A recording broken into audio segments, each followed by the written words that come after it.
আজকে তোমাদের সঙ্গে আলোচনা করব উচ্চ মাধ্যমিক তৃতীয় সেমিস্টারের পরিবেশ বিদ্যার চ্যাপ্টার 2 জীববৈচিত্র্য যে অধ্যায় আছে সেখান থেকে জীববৈচিত্র্যের ধারণা, জীববৈচিত্র্যের গুরুত্ব এবং জীববৈচিত্র্যের যে লেভেলস আছে, স্তর আছে এবং জীববৈচিত্র্য হ্রাসের কারণগুলি সম্পর্কে।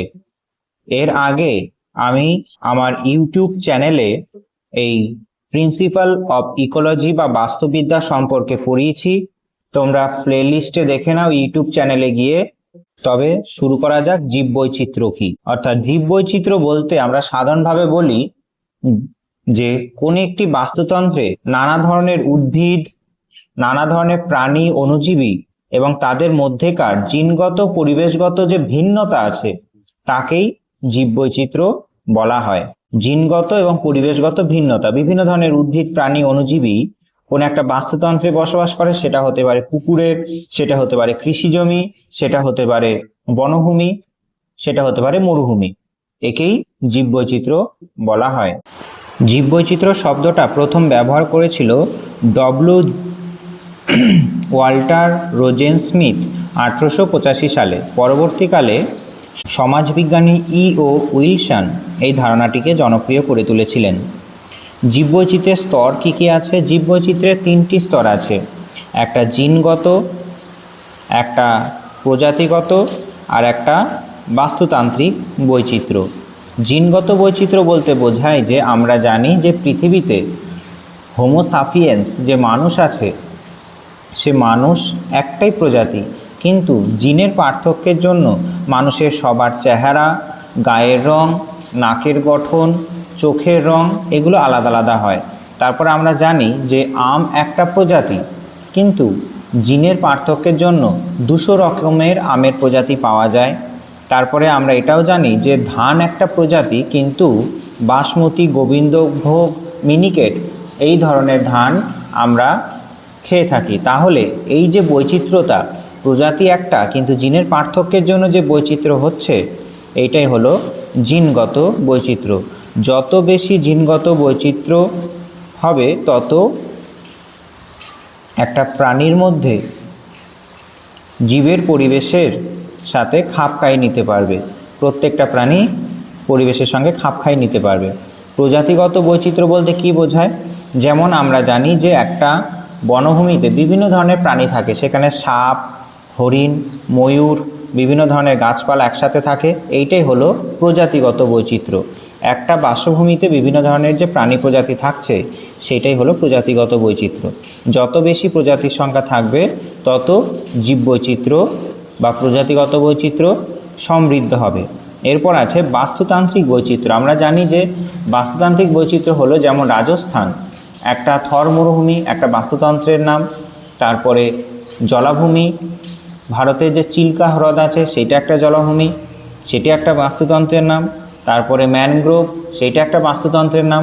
তাহলে এই যে প্রত্যেকটি বাস্তুতন্ত্রে বিভিন্ন ধরনের প্রাণী এবং উদ্ভিদের যে বৈচিত্র্য আছে, সেইটাকে বলা হয় বাস্তুতান্ত্রিক বৈচিত্র্য। ঠিক আছে। এরপরে আছে গৃহপালিত জীবের বৈচিত্র্য, অর্থাৎ ডোমেস্টিক ডাইভার্সিটি। এটা মানে কি, যে প্রাণীদের মানুষ বিভিন্নভাবে প্রতিপালন করে। যেমন চাষাবাদ বা লালন পালন চাষাবাদের কাজে লাগে, তার জন্য বিভিন্ন গৃহপালিত পশু লালন পালন করে। যেমন আমরা জানি যে বিভিন্ন জাতের যে কোকিল আছে, মুরগি আছে, গরু, ছাগল, এইগুলো সবই মানুষ নিজের বাড়িতে নিজের প্রয়োজনে বিভিন্ন সুবিধার জন্য প্রতিপালন করে। এইটাই হলো গৃহপালিত বৈচিত্র্য। এরপরে আছে জীবের যে বৈচিত্র্য তার পরিমাপ। এই জীবের বৈচিত্র্যের পরিমাপ প্রথম করেছিল হুইটেকার, যিনি বোঝানোর জন্য 3টি পরিমাপক বা সূচক ব্যবহার করেছিল। 3টি পরিমাপক বা সূচক কী কী? একটা আলফা বৈচিত্র্য, একটা বিটা বৈচিত্র্য, একটা গামা বৈচিত্র্য। আলফা বৈচিত্র্য বলতে বোঝায় যে একটা নির্দিষ্ট স্থানীয় বাস্তুতন্ত্রের মধ্যে যে জীবের বৈচিত্র্য দেখা যায়, একটা নির্দিষ্ট স্থানীয় বাস্তুতন্ত্রের মধ্যে যে জীববৈচিত্র্য দেখা যায় সেটা হলো আলফা বৈচিত্র্য। বিটা বৈচিত্র্য কি? পাশাপাশি দুটি ভিন্ন বাস্তুতন্ত্রের মধ্যে, পাশাপাশি একটা বাস্তুতন্ত্র এইটা আর একটা বাস্তুতন্ত্র, তাহলে এই দুটো বাস্তুতন্ত্রের মধ্যে যে জীববৈচিত্র্য হবে সেটা হলো বিটা বৈচিত্র্য। আর সুন্দরবনে অনেক বাস্তুতন্ত্র থাকতে পারে। সুন্দরবনে যেমন স্থলভাগের বাস্তুতন্ত্র, জলভাগের বাস্তুতন্ত্র, নদীর মোহনার বাস্তুতন্ত্র থাকতে পারে। তাহলে এই সুন্দরবনের প্রত্যেকটা বাস্তুতন্ত্রের মধ্যে যে জীববৈচিত্র্য সামগ্রিকভাবে, তখন সেটাকে বলা হয়, কি বলা হবে? গামা বৈচিত্র্য। তখন বলা হবে গামা বৈচিত্র্য। আর এইগুলো এক একটা বাস্তুতন্ত্রে যে জীবের বৈচিত্র্য হবে সেটা বলবো আলফা বৈচিত্র্য। আর পাশাপাশি অবস্থিত দুটো বাস্তুতন্ত্রের মধ্যে যে জীব বৈচিত্র্য সেটাকে বলবো বিটা বৈচিত্র্য। ঠিক আছে, গামা বৈচিত্র্য সামগ্রিকভাবে দেখা হয়, আর গামা বৈচিত্র্যের মধ্যে এক একটা ভাগকে বলা হয় আলফা বৈচিত্র্য। ঠিক আছে, আর একটা আলফা বৈচিত্র্য আর একটা আলফা বৈচিত্র্যকে যোগ করলে যে বৈচিত্র্য পাওয়া যায় সেটা হবে বিটা বৈচিত্র্য। ঠিক আছে, এরপর আছে জীববৈচিত্র্যের গুরুত্ব। জীববৈচিত্র্যের গুরুত্ব কী? কারণ জীববৈচিত্র্য আছে বলেই আমাদের খাদ্য শৃঙ্খল ঠিকঠাক আছে। যদি একটা প্রজাতি বিলুপ্ত হয়ে যায়, খাদ্য শৃঙ্খল নষ্ট হয়ে যাবে এবং বাস্তুতন্ত্রের অবলুপ্তি হবে। অর্থনৈতিক দিক থেকে আমরা কি গুরুত্ব পাই? যে আমরা খাদ্য হিসাবে ধান, গম, ফল, বস্ত্র, কাঠ, কাগজ এবং শিল্পজাত কাঁচামাল কিন্তু বাস্তুতন্ত্রের ওপরই নির্ভরশীল। বাস্তুতন্ত্রের যে জীববৈচিত্র্য আছে তার উপরই নির্ভরশীল। তারপরে যত ধরনের যাবতীয় ভেষজ গাছ আছে সেইগুলো থেকে যে ওষুধ তৈরি হয় সেটা কিন্তু আমরা এই জীববৈচিত্র্য থেকেই পাই। যেমন সিনকোনা গাছ থেকে ম্যালেরিয়ার ওষুধ কুইনাইন তৈরি হয়। তারপর আছে জলবায়ু নিয়ন্ত্রণ ও পরিবেশ রক্ষা, অর্থাৎ গাছপালা বায়ুমণ্ডলের অক্সিজেন, কার্বন ডাইঅক্সাইডের ভারসাম্য বজায় রাখতে সাহায্য করে, বৃষ্টিপাত ঘটাতে সাহায্য করে। ঠিক আছে, যদি বাস্তুতন্ত্র ঠিকঠাক না থাকতো, জীববৈচিত্র্য না থাকতো, তাহলে জলবায়ু নিয়ন্ত্রণ এবং পরিবেশ রক্ষা হতো না। আর কি আছে? নান্দনিক গুরুত্ব, যে আমরা জানি যে প্রত্যেক মানুষই একটা ঘুরতে পছন্দ করে, তাই বাস্তুতন্ত্র এবং জীববৈচিত্র্য যত বেশি বৈচিত্র্য থাকবে তত মানুষ সেইগুলো দেখার জন্য, দর্শন করার জন্য, মানসিক শান্তির জন্য ভ্রমণ করবে। এটা হলো জীববৈচিত্র্যের গুরুত্ব। এরপর আছে জীববৈচিত্র্যের হটস্পট। জীববৈচিত্র্যের হটস্পট বলতে বোঝায়, এই শব্দটা প্রথম ব্যবহার করেছিল নরম্যান মায়ার্স 1918 সালে। এই পার্টিকুলারভাবে জীববৈচিত্র্য হটস্পট বলতে বোঝায় পৃথিবীর এমন কিছু অঞ্চল যেখানে জীববৈচিত্র্য প্রচুর পরিমাণে দেখা যায় কিন্তু মানুষের হস্তক্ষেপের জন্য চরম সংকটাপন্ন অবস্থায় আছে এবং সেই প্রাণীগুলো বিলুপ্তির মুখে আছে। এইটাকেই বলা হয় জীববৈচিত্র্যের হটস্পট। এবার জীববৈচিত্র্যর হটস্পট হওয়ার জন্য কিছু শর্ত আছে। 1 নম্বর শর্ত কি? যে অন্তত 1500টি স্থানীয় উদ্ভিদ প্রজাতি থাকতে হবে, 1500টি। ঠিক আছে, স্থানীয়ভাবে এন্ডেমিক স্পিসিস থাকতে হবে।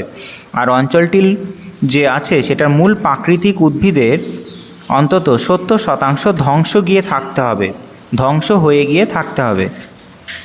তাই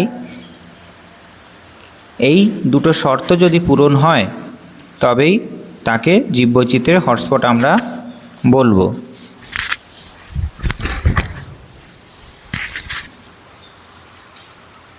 এই দুটো শর্ত যদি থাকে তবে আমরা তাকে জীববৈচিত্র্যের হটস্পট বলবো। এরপরে ভারতের কিছু জীববৈচিত্র্যের হটস্পট আছে, যেমন পূর্ব হিমালয়, পশ্চিমঘাট পর্বতমালা ও শ্রীলঙ্কা এবং ইন্দো বার্মা অঞ্চল, আর হলো সুন্দরল্যান্ড। এই 4টে হলো ভারতের জীববৈচিত্র্য হটস্পট। কোথায় কোথায় আছে? এইটা হলো পশ্চিম হিমালয়, এইটা হলো পূর্ব হিমালয়, এটা হলো পশ্চিমঘাট, আর এইটা হলো সুন্দরল্যান্ড। এবার জীববৈচিত্র্য হ্রাস বা অবক্ষয় কী করে হয়? আমরা জানি যে প্রত্যেকটা মানুষই বাসস্থান ধ্বংস করে এবং বনভূমি কেটে দেয়। যার কিসের জন্য? শহর তৈরি, রাস্তা, কলকারখানা তৈরি করার জন্য। বন্যপ্রাণীর থাকার জায়গা এই কারণে কি হচ্ছে? হারাচ্ছে। তারপরে চোরা শিকারী যারা আছে, চামড়া, শিং, দাঁত ও মাংসের লোভে বন্যপ্রাণী হত্যা করে, যেমন বাঘ, গন্ডার। আমরা জানি এটাও যে কাজিরাঙ্গা যে ন্যাশনাল পার্ক আছে সেইখানকার গন্ডারকে মেরে দেয় তার শিংয়ের জন্য। সেই শিংটা প্রায় অনেক কোটি টাকায় চীনে বিক্রি করে, কারণ চীনে এই গন্ডারের শিংটা পবিত্র ভাবা হয়।